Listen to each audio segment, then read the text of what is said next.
Hi friends, welcome to the Chennai கூட்டாஞ்சோறு. இன்னைக்கு நம்ம சேனலில் என்ன ரெசிபி பார்க்க போகிறோன்னா, ஒரு சூப்பரான ஹெல்த்தியான ஒரு தூதுவளை காயில் ஒரு குழம்பு பார்க்க போகிறோம். வாங்க ஃப்ரெண்ட்ஸ், ஃபஸ்ட்டு தூதுவளை காயை கலெக்ட் பண்ணிக்கலாம். இது எங்கள் தோட்டத்தில் இருந்துச்சுங்க. அதனால தூதுவளையை கீரையும் பறிச்சுட்டு அதே போல் காயும் நான் இது போல் கலெக்ட் பண்ணிக்கிட்டேன். பாருங்கள், பூவெல்லாம் உங்களுக்கு பார்த்தாலே தெரியும். தூதுவளை செடி முள்ளாகவே இருக்குது, இலெல்லாம் இருக்குது பாருங்கள். இது ரொம்பவே சளிக்கு, நெஞ்சு சளிக்கு இதெல்லாம் ரொம்பவே நல்லதுங்க.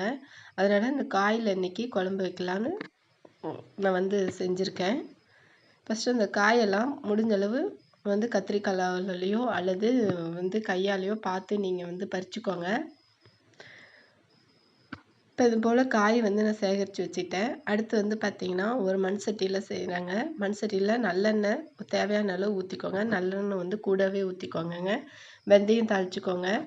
நான் வடகம் தாளிச்சிருக்கேன். உங்களுக்கு வடகம் இல்லைன்னா நீங்கள் சீரகம், வெந்தயம், சோம்பு கொஞ்சம், கடலைப்பருப்பு கொஞ்சம் அந்த மாதிரி தாளிச்சுக்கோங்க. அடுத்தது பார்த்தீங்கன்னா, கருவேப்பிலை தாளிச்சிட்டு வெங்காயம் தாளிச்சிக்கிட்டேன். வெங்காயம் பார்த்தீங்கன்னா, சாம்பார் வெங்காயம், சின்ன வெங்காயம் சேர்த்துக்கோங்க.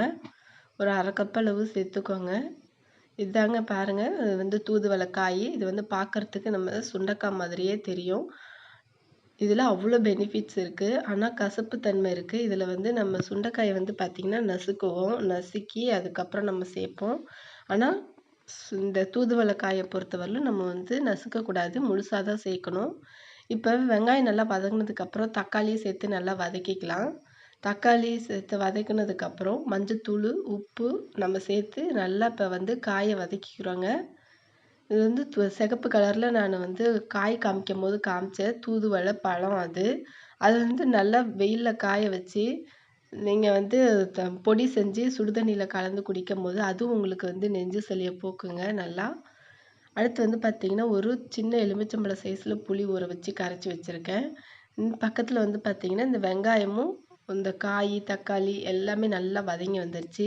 இப்போ சாம்பார் தூள், அதாவது நம்ம குழம்புக்குன்னு நம்ம வீட்டில் அரைச்சி வச்சுருக்க தூள் சேர்த்து நல்லா பச்சை வாசனை போகிற அளவுக்கு வதக்கிட்டு அதுக்கப்புறம் கரைச்சி வச்சுருக்க புளியை சேர்த்துக்கலாங்க. இப்போ புளியை சேர்த்துட்டு நல்லா மிக்ஸ் பண்ணிக்கோங்க. மிக்ஸ் பண்ணிவிட்டு அதில் டேஸ்ட்டு பார்த்துருங்க. டேஸ்ட்டு பார்த்துட்டு நல்லா கொதிக்க விட்டுடுங்க ஃப்ரெண்ட்ஸ். நல்லா கொதிக்க விட்டுட்டு எண்ணெய் பிரிகிற ஸ்டேஜில் நீங்கள் இறக்குனீங்கன்னா சூப்பரான தூதுவளை காயில் குழம்பு ரெடி ஆகிடும். நல்லா சுட சுட சாப்பாட்டில் இந்த காயை போட்டு இந்த குழம்பு போட்டு நீங்கள் சாப்பிடும்போது ரொம்பவே சூப்பராக இருக்கும். இது காய்க்கு கசப்பு தன்மை பிடிக்காதவங்க என்ன பண்ணலான்னா குழம்பு மட்டும் நீங்கள் சேர்த்து சாப்பிட்லாம். குழம்புல அந்த கசப்பு தன்மை இருக்காது.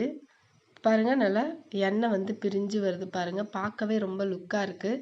ரொம்பவே சூப்பராக இருக்கும். கண்டிப்பாக நீங்களும் இதே போல் செஞ்சு சாப்பிட்டு பாருங்கள். உங்களுக்கும் ரொம்பவே பிடிக்கும். இதே போல் வாரத்தில் ஒரு நாள் நீங்கள் இது போல் கிடச்சிதுன்னா செஞ்சு சாப்பிடுங்க. உங்களுக்கு இந்த சளி தொல்லையெல்லாம் இருக்கவே இருக்காது.